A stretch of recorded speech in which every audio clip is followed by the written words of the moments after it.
जय हिंद मेरे साथियों, स्वागत है हमारे चैनल जज सक्सेस में एक बार फिर से। आज हम लोग पढ़ेंगे परसेंटेज का फिफ्थ पार्ट। ठीक है, तो इसको पढ़ने के लिए जो है इसके पहले का जो भी फोर पार्ट हमने पढ़ाया हुआ है 1 2 3 4, उसको आपको पहले पढ़ना पड़ेगा, तब जो है ये बातें इस चैप्टर ये जो हम लोग आज पढ़ने जा रहे हैं वो आपको समझ में आएगा। ठीक है, तो पहले आप लोग वीडियो को पॉज करके जो भी 1 2 4 है उसको आप लोग पहले देख लीजिएगा, तब आपको ये जो है वीडियो जो है आपको समझ में आएगा। ठीक है, अच्छा, तो चलते हैं अपने पहले क्वेश्चन की तरफ। आज हम लोग पहला क्वेश्चन क्या है?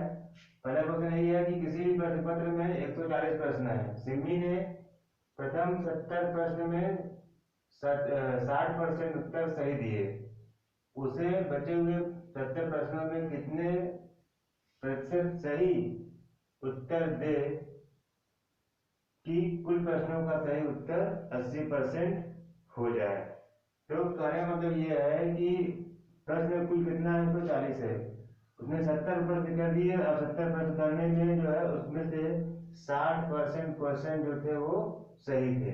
अच्छा, बाकी जो 70 क्वेश्चन बचे थे, 70 क्वेश्चन उनको कितने परसेंट उसने मतलब अपनी जो है करेक्टनेस उसमें वो दिखाएगा और सही करेगा कि टोटल मतलब 140 क्वेश्चन में से उसका का जो है 80% जो क्वेश्चन जो है वो सही हो जाए।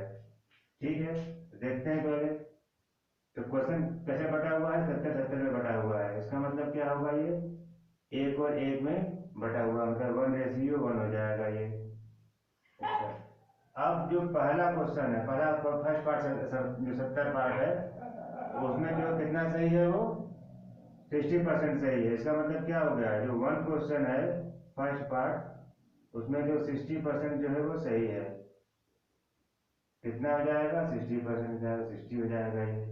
अच्छा, अब बाकी जो है वो जो दूसरा पार्ट है 70 वाला, वो कितने परसेंट सही करेगा पता नहीं है। मान लिया कि वो X% जो है क्वेश्चन जो है वो उसमें से सही होगा, जो बाकी जो बचा हुआ है, लेकिन कुल प्रश्नों का 80%, कुल प्रश्नों का 80% उसमें से पूरा जो क्या है वो सही है। तो कुल प्रश्न कितने हैं? एक एक दो हो जाएगा। कुल कितना मिल रहा है? 80% सही है। तो 8 में आगे 16, 160 यहाँ पे मिल गया। यहाँ कितना मिला है? 60 है। इसका मतलब यहाँ पर क्या होगा? x की जगह पर यहाँ पर क्या चाहिए हमको? 100 चाहिए। यहाँ पर क्या होना चाहिए? यहाँ पर 1 है, यहाँ पर x है, क्या चाहिए हमको? यहाँ पर 100 चाहिए। मतलब बाकी जो 70 क्वेश्चन है उसको 100% सही होना चाहिए, तभी जो है कुल प्रश्नों का जो सही उत्तर होगा वो 80% होगा। ठीक है, चलते हैं ऐसे एक क्वेश्चन पर और हम लोग ऐसे प्रैक्टिस करते हैं तो और प्रैक्टिस हो जाएगा।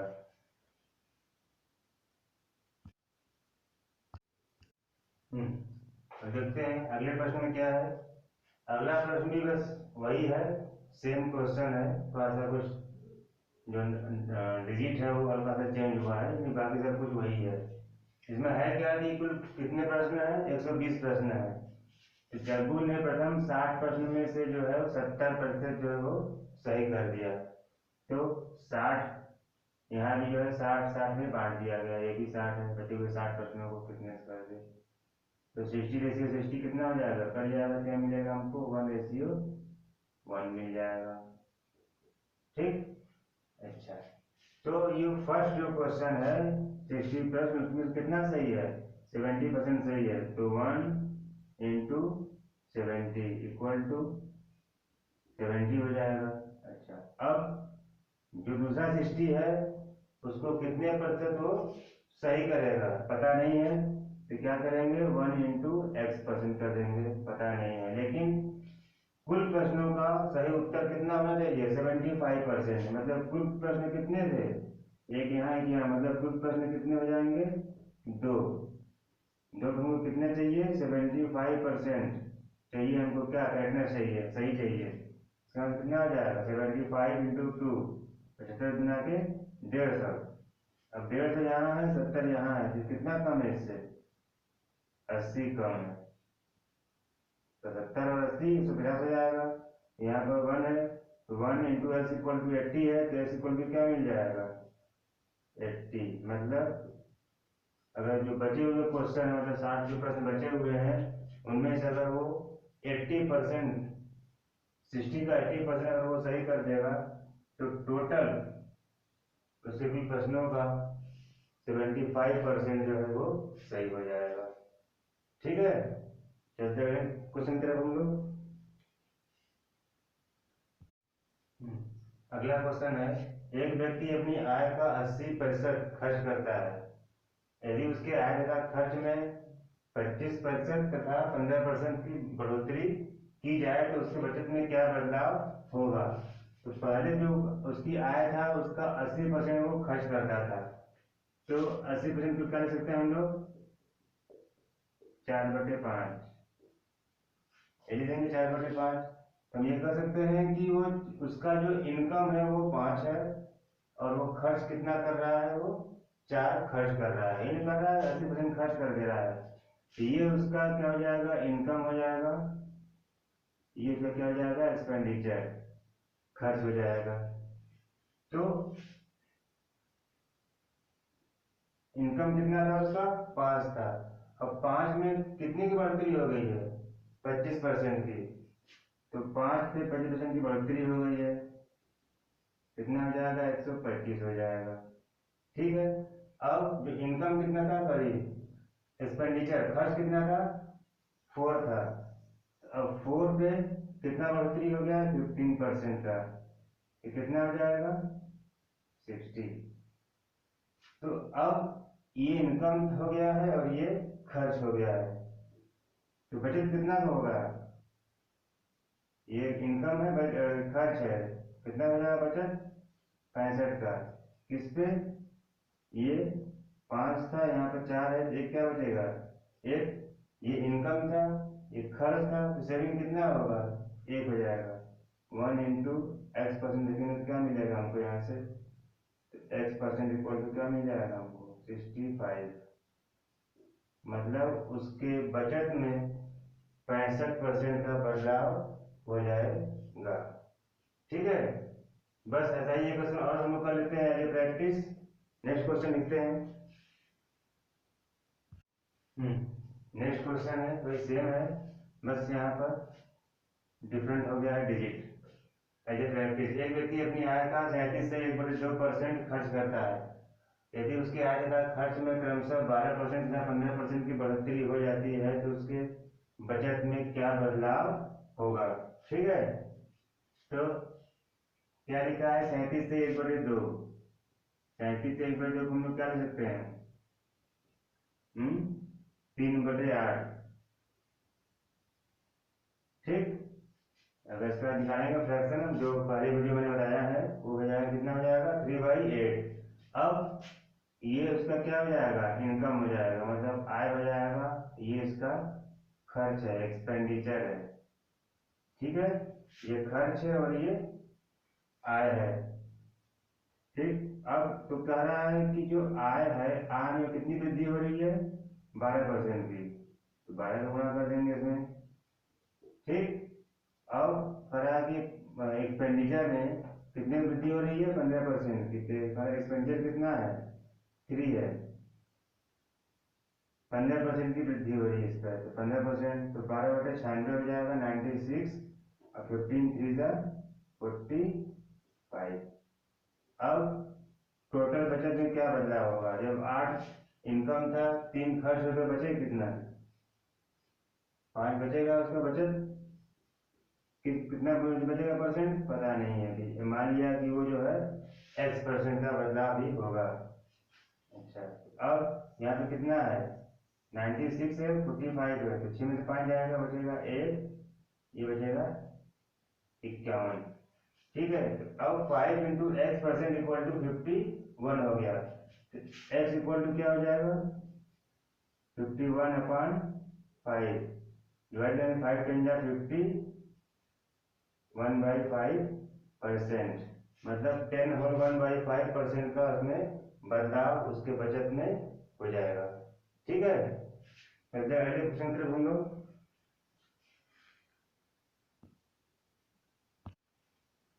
नेक्स्ट क्वेश्चन है, एक व्यक्ति जो है 12,000 रुपये खर्च करता है। यदि उस व्यक्ति की आय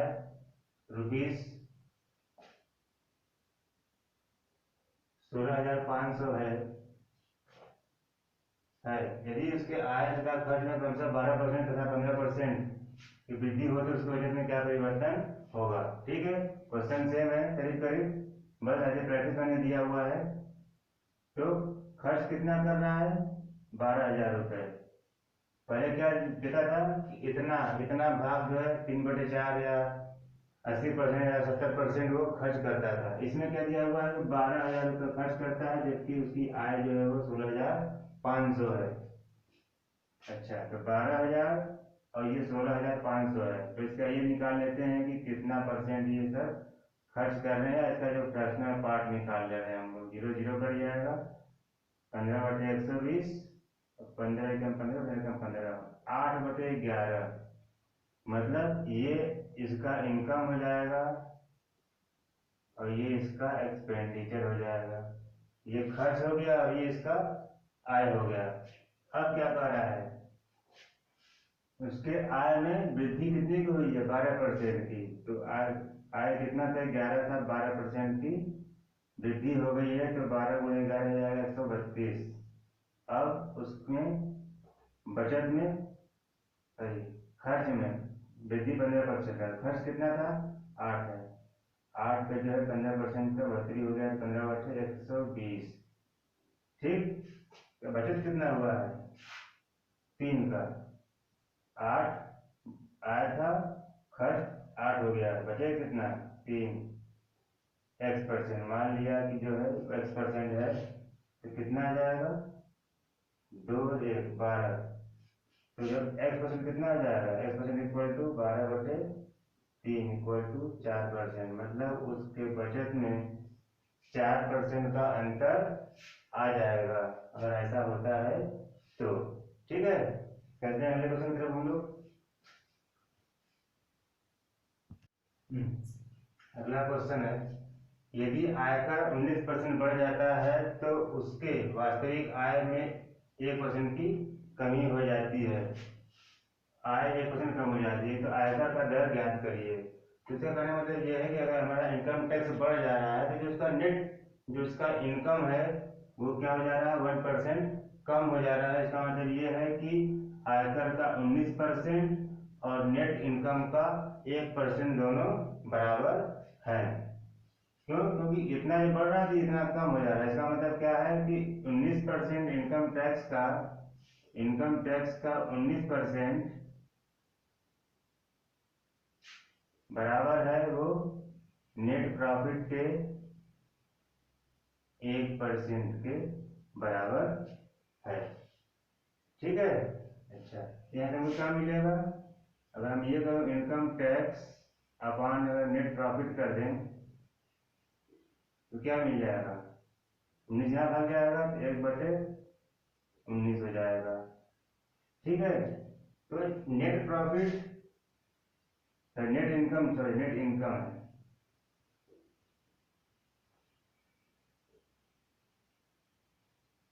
नेट इनकम 19 है, इनकम टैक्स 1 है। इसका मतलब जो हमारा जो इनकम है वो कितना है, टोटल इनकम जो हमारा कितना था, इसका मतलब 20 रहा होगा, तभी तो इनकम टैक्स देने के बाद उसके पास 19 रुपया बचा था। इसका मतलब पहले उसके पास कितना रहा होगा, 19 से 20 रहा होगा, इनकम टैक्स कितना था, 20 का। ठीक है, और उस पर टैक्स कितना दे रहा है, वो 1 दे रहा है। ठीक है, तो 1/20, ठीक है, 1/20 के क्या हो जाएगा, 1/20 को हम क्या लिखते हैं, बदले के परसेंटेज में क्या हो जाएगा, इंटू 100 कट जाएगा, हो जाएगा कितना 5% इसका आंसर हो जाएगा। ठीक है, फिर से थोड़ा आप समझ लीजिए। कह रहा है कि यदि उसका आयकर 19% बढ़ जाता है तो उसकी वास्तविक आय 1% कम हो जाती है। मतलब इतना बढ़ने से उसका इतना कम हो जा रहा है, इसका मतलब यह है कि दोनों आपस में बराबर कहेंगे, बराबर है। मतलब इनकम टैक्स का 19% बराबर है किसके, नेट इनकम के 1% के बराबर है, 1% के बराबर है। हमने क्या किया कि टैक्स का 19% और नेट इनकम का 1%, दोनों को मैंने क्या किया, बराबर कर दिया। तो दोनों को मैंने क्या निकाल लिया, रेशियो टाइप पे निकाल लिया। Income tax upon net income equal to 19 यहाँ भेज देंगे तो ये हो जाएगा 1/19। अब नेट इनकम होता क्या है, जो मतलब खर्च करने के बाद जो हमारा बचा हुआ है उसको बोलेंगे नेट इनकम। तो टैक्स दिया कितना, 19 का टैक्स, मतलब 1 का टैक्स दे दिया, और नेट बचा, उसके पास कितना है 19 बचा है, 19 बचा 1 दे दिया, तो मतलब उसका जो कुल उसका आय था वो कितना था, 20 था, 20 था। अब कुल इनकम कितना हो गया 20, और 20 का कितना दे रहा है इनकम टैक्स 1 दे रहा है, 1/20 हो जाएगा। 1/20 को जब हम बदलेंगे परसेंटेज में तो हो जाएगा हमारा 5%, यही इसका आंसर हो जाएगा। ठीक है, मतलब एक क्वेश्चन और करते हैं।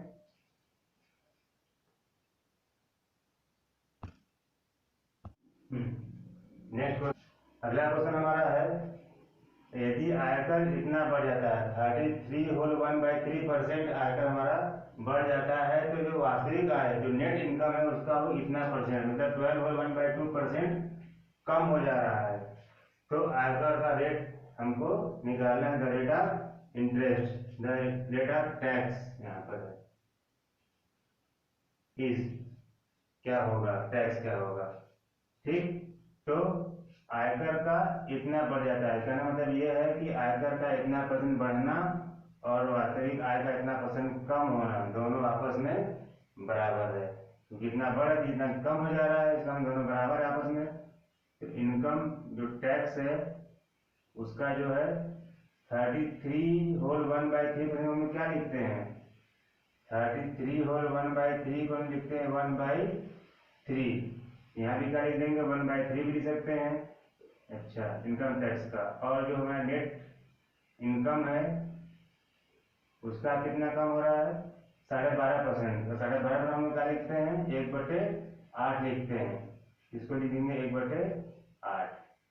ठीक है, हम चाहें तो इसको भी ऐसे लिख सकते हैं, कोई दिक्कत नहीं है, तब भी यही आएगा। इसके पहले वाले क्वेश्चन में हमने क्या लिखा था 19% लिखा था डायरेक्टली, हम चाहते तो उसको 19/100 भी लिख सकते थे, कोई दिक्कत नहीं है। ठीक है, तभी आंसर वही आता है, क्योंकि ऐसा है कि हमने इसको केवल फ्रैक्शनल पार्ट में ले लिया जो हम लोगों ने बेसिक में पढ़ा था फर्स्ट पार्ट में। अब क्या होगा, income tax into 1/3 equal to net income equal into 1/8 है। हमको क्या चीज रेशियो निकालना है इनकम टैक्स और नेट इनकम का। नेट इनकम होगा यहाँ पर ये 3 कहाँ जाएगा 1/3, 3 नीचे जाएगा, ऊपर क्या हो जाएगा 3/8। अच्छा, अब नेट इनकम कितना है 8 है, टैक्स कितना दे रहा है 3 है, इसका मतलब कुल आय उसकी कितनी थी, ये टोटल इनकम थी वो 8 3 11 थी। ठीक है, तो टोटल इसका इनकम उसका कितना था 11 था, टैक्स कितना दे रहा था 3, 11 में से 3 जो है वो टैक्स भर रहा था, कितना % हो जाएगा 3/11 क्या होता है 3 इंटू 1/11 जिसको लिख सकते हैं, 1/11 को क्या लिखते हैं परसेंटेज में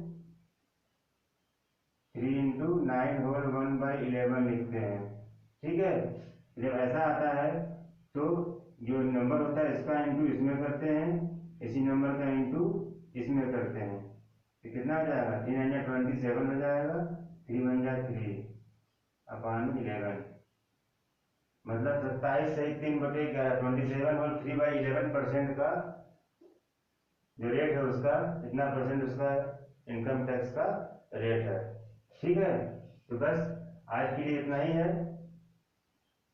तो देखिए, पहली बात तो ये है कि चैनल को हमारे सब्सक्राइब कर लीजिए आप लोग, कि जिससे कि आपको ऐसी ऐसी वीडियो जो आपको मिल रही हैं देखो ये सब चीजें क्या है कि आपको विद इन 30 सेकेंड आप लोग इसका आंसर आप लोग फाइंड आउट कर सकते हैं। ठीक है, तो वीडियो अच्छा लगे तो कृपया इसको लाइक कर लीजिएगा और मेरे चैनल को सब्सक्राइब कर लीजिए और दोस्तों के साथ शेयर कर दीजिए, जिससे कि बहुत से लोगों का भला हो जाएगा। ठीक है, तो बस चलते हैं। Thank you.